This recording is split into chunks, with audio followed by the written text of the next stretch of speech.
السلام علیکم ویورز، آپ دیکھ رہے ہیں خیبر کرانیکلز اور میں ہوں وریشا حسن۔ آج کی پوڈ کاسٹ میں ہم بات کریں گے کہ استنبول میں پاکستان اور افغانستان کے درمیان جو ٹاکس ہیں وہ پھر سے رک گئی۔ دونوں طرف الزامات کا سلسلہ جاری ہے۔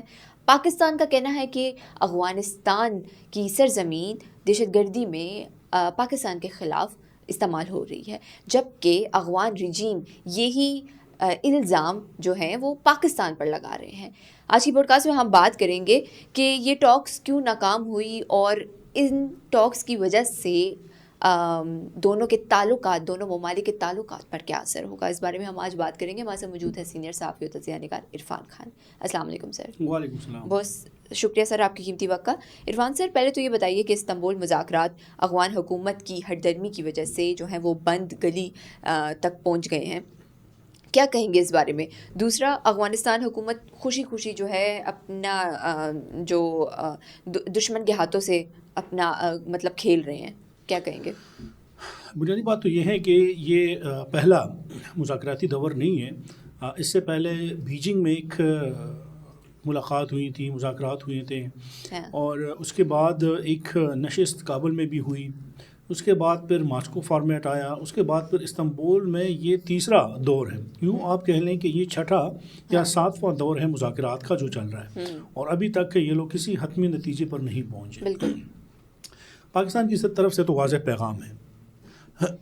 پیغام یہی ہے کہ یہاں پر جتنے بھی مسلح تنظیمیں ہیں، دہشت گرد تنظیمیں ہیں، طالبان گروپ ہیں، جو بھی ہیں، وہ اگر پاکستان کے خلاف استعمال ہو رہی ہیں تو پاکستان ان کے خلاف کارروائی کرے گا۔ بالکل۔ پاکستان نہ صرف اپنی سالمیت اور دفاع کا حق محفوظ رکھتی ہیں، بلکہ ان کو ایک کرارا جواب بھی دیں گے۔ بالکل ہاں۔ اب یہ ہے کہ جب سے یہ امارت اسلامی اقتدار میں آئی ہیں، تب سے جو اقوام متحدہ، جو UN سیکورٹی کونسل کی رپورٹ ہیں، اس کے مطابق، جو ساؤتھ ایشیا ٹیررزم پورٹل ہیں اس کی رپورٹ کے مطابق، اور جو دیگر ادارے ہیں ان کی رپورٹ کے مطابق، امارت اسلامی کے اقتدار میں آنے کے بعد افغانستان سے پاکستان پر حملوں میں اضافہ ہوا ہے، اور یہ اضافہ 300-400% ہے۔ کہنے کا مقصد یہ ہے کہ اگر امارت اسلامی اپنے ملک میں ان تنظیموں کو پناہ دے رہی ہے یا ان کی سرپرستی کر رہی ہیں، ان کو سپورٹ کر رہی ہیں، اور پھر الزام پاکستان پر عائد کرتے ہیں، تو اس کا مطلب ہے کہ وہ انتہائی ایک کمزور حکومت ہے، یا وہ کسی اور کے اشاروں پر چل رہی ہے۔ اب جو ایک اس خطے کی سیکورٹی صورتحال بنی ہوئی ہے، اگر افغانستان یہ کہتا ہے کہ پاکستان کی جانب سے کتنے حملے ہوئے، وہ بھی ثابت کریں، ایک بھی نہیں ہوا۔ انہوں نے، اگر پاکستان نے اپنی دفاعی قوت دکھائی ہے، یا اگر ان کو بھرپور جواب دیا ہے، تو وہ جب وہاں سے اٹیک ہوئے تب پاکستان حرکت میں آیا ہے۔ اب ان ساری صورتحال میں جو مذاکرات ہو رہے ہیں وہ کس کی خواہش پر ہو رہے ہیں؟ آپ کو یاد ہوگا کہ جب ماسکو فارمیٹ ہو رہا تھا، جہاں پر پاکستان، چین، روس، ایران، افغانستان، یہ ممالک ادھر پر اکٹھے ہو رہے تھے، تو وہاں سے چند روز قبل افغان جو وزیر خارجہ ہیں امیر متقی، وہ ہندوستان کے دورے پر گئے۔ وہاں پر انہوں نے ان کے ساتھ کچھ منصوبہ بندی کی، پھر خبر آئی کہ ایک آبی جارحیت کے حوالے سے کہ افغانستان میں ڈیم بنایا جا رہا ہے اور وہ ہندوستان اس کو تعمیر کرے گا۔ ماسکو فارمیٹ میں پاکستان، چین، روس اور ایران نے امیر متقی کو واضح پیغام دیا کہ آپ کی سرزمین پر یہ دہشت گرد تنظیمیں موجود ہیں، یہ صرف پاکستان کے لیے نہیں خطرہ ہے، یہ ایران اور چین کے لیے بھی خطرہ ہے، اور روس بھی اپنے لیے اس کو خطرہ سمجھ رہی ہیں۔ کہنے کا مقصد کہ ان کو کہا گیا کہ ان تنظیموں کا آپ ان علاقوں سے صفایا کریں، ان کو ختم کر دیں، ان کو روکے رکھیں، ان کو ایک کیمپ تک محدود رکھیں۔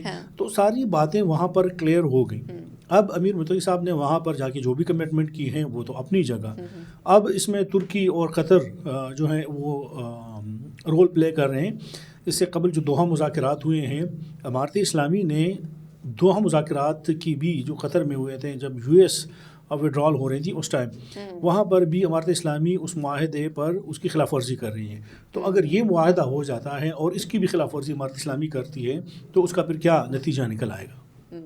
بنیادی سوال یہ ہے کہ اب شاید افغانستان کو یا امارت اسلامی کو جو ہندوستان سے ان کو احکامات مل رہے ہیں آپ کہہ لیں، یا ان کے احکامات یا اشاروں پر چل رہی ہیں، یا یہ جو لوگ فیصلے کر رہے ہیں ان کے کہنے پر کر رہے ہیں، تو یہ اس خطے یا اس ریجن کے لیے، اس کی سیکیورٹی کے لیے اور سنگین خطرہ ہے. اور میں بارہا ذکر کر چکا ہوں کہ اس بار جو ہے وہ پاکستان وہ اکیلے نہیں ہیں. روس، چین اور ایران وہ بالکل کھل کر سامنے آئے ہیں اور کہہ رہے ہیں کہ پاکستان دہشت گردی کے خلاف جنگ لڑ رہا ہے تو ہم پاکستان کے ساتھ ہیں. اب یہ امارت اسلامی کا امتحان ہے، ان کا فیصلہ ہے کہ وہ کس کے ساتھ کھڑے ہوتے ہیں. وہ دہشت گردوں کو پناہ دیتے ہیں، ان کی سرپرستی کرتے ہیں، ہندوستان کے ساتھ کھڑے ہوتے ہیں، یا پھر یہ جو دیگر ممالک ہیں جو وہاں پر ٹریڈ اور تجارت کے لیے کوششیں کر رہی ہیں ان کے ساتھ کھڑی ہوتی ہیں. تو ان کا چونکہ ڈپلومیٹک سفارتی اتنا تجربہ ان لوگوں کا نہیں ہے، اور ابھی تک شاید ہی کسی ملک نے ان کو تسلیم کیا ہو، تو اس لیے بھی ان چیزوں کو سمجھنے میں ان کو وقت لگے گا. بالکل. ہاں اچھا سر، اکارڈنگ ٹو ہسٹری دیکھا جائے کہ پاکستان نے ہر حالات میں جو ہے وہ افغانستان کی مدد کی. ہم نے ان کو پناہ دی، ہم نے تعلیم دی، ہم نے کافی ان کی مدد کی، لیکن پھر بھی دیکھا جائے کہ وہ ہمارے دشمن ممالک کا ساتھ دے رہے ہیں، اور پھر ان کا یہ کہنا کہ پاکستان افغانستان کی آزادی کو تسلیم نہیں کر رہا، یہ کس قدر افسوس ہے ناک ہے؟ افغانستان آزاد کب ہوا ہے؟ پہلی بات تو یہ ہے 1919 میں جب غازی امان اللہ نے ٹیک اوور کیا تو یہ لوگ اس تاریخ کو پھر اپنی آزادی کا دن یا جشن مناتے ہیں. ہاں. اس کے بعد جو طالبان کا پہلا دور اقتدار تھا وہ اس کا مناتے ہیں. جب حامد کرزئی پر اقتدار میں آئے وہ ان کی آزادی کا دن تھا. جب حامد کرزئی و اشرف غنی چلے گئے 15 اگست 2021 کو جب یہ لوگ آئے، اب امارت اسلامیہ، یہ لوگ اپنی آزادی کا جشن منا رہے ہیں. کہنے کا مقصد یہ ہے کہ پہلے تو یہ لوگ آپس میں مل بیٹھ کر ڈیسائیڈ کریں کہ آپ کا یہ وطن، یہ ملک کب آزاد ہوا. 1919 کی جو میں بات کر رہا ہوں، یہ اپنی ہسٹری جن لوگوں نے پڑھی ہے ان کو پتہ ہوگا کہ غازی امان اللہ کون تھا، کس کے خلاف وہ لڑا، کس سے انہوں نے آزادی حاصل کی. اب یہ جو افغانستان کی زیادہ تر آبادی ہیں، 80% سے زیادہ لوگ، وہ تو جو افغانستان کا جھنڈا ہے وہ اپنے ملک میں لہرا نہیں سکتے. جرمنی میں ہیں، یورپ میں ہیں، یا دیگر ممالک میں ہیں.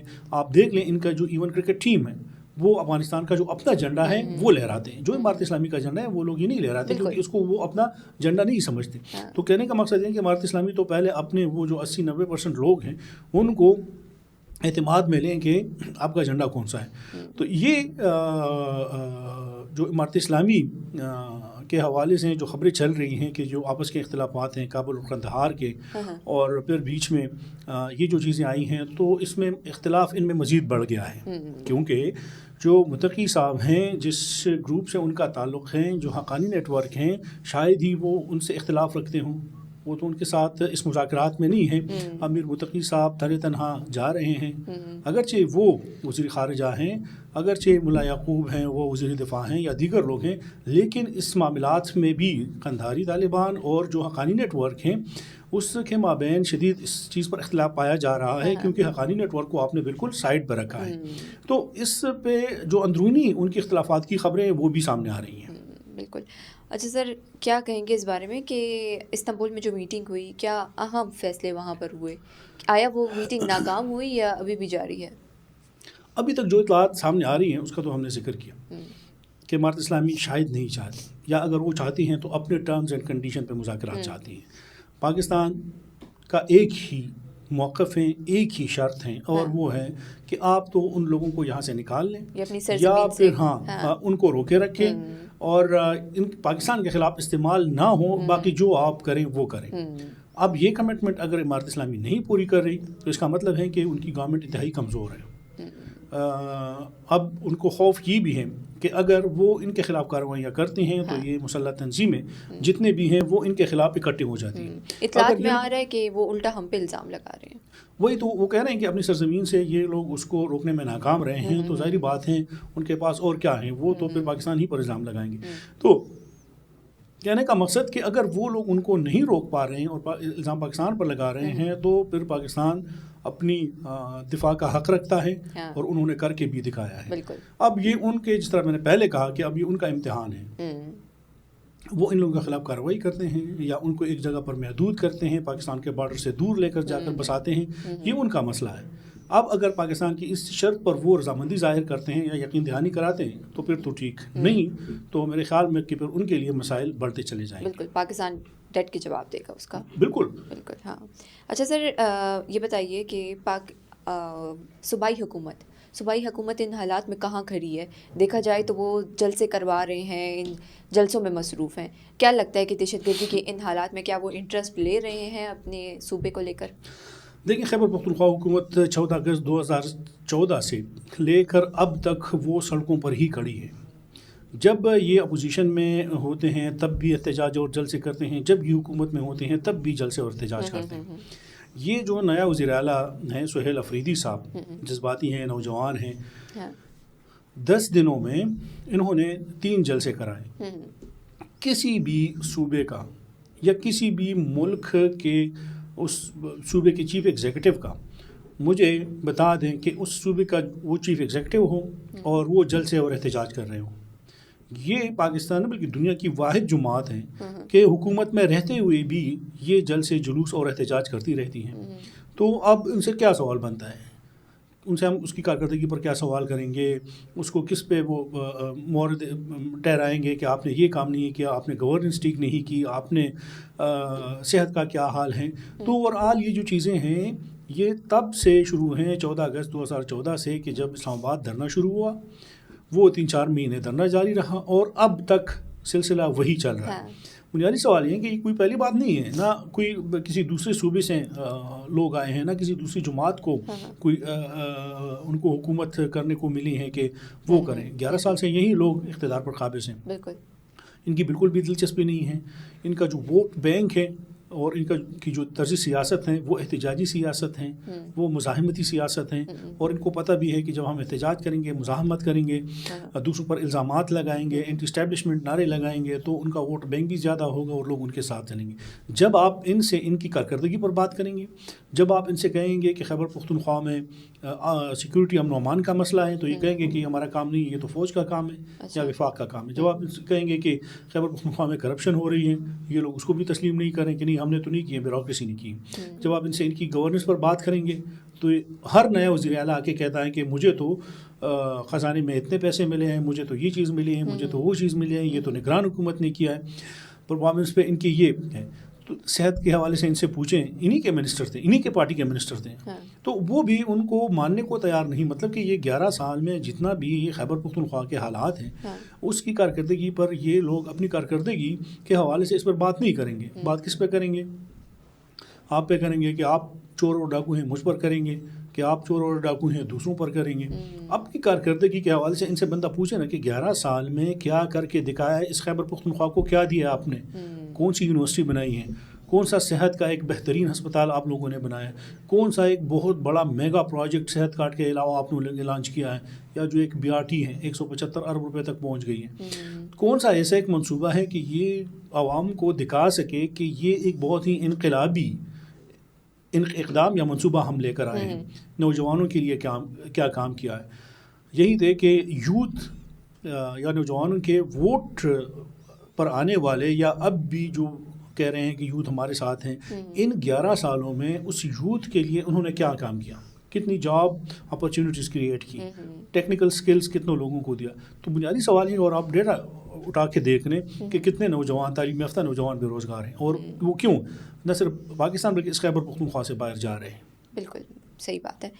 عرفان خان بہت شکریہ آپ کی قیمتی وقت کا. یہیں پہ ہماری پوڈ کاسٹ کا اختتام ہوتا ہے. اپنی رائے کا کامنٹ سیکشن میں اظہار ضرور کیجیے. ملتے ہیں اگلی پوڈ کاسٹ میں نئے مہمان کے ساتھ، نئے سوالات کے ساتھ. تب تک کے لیے اللہ حافظ.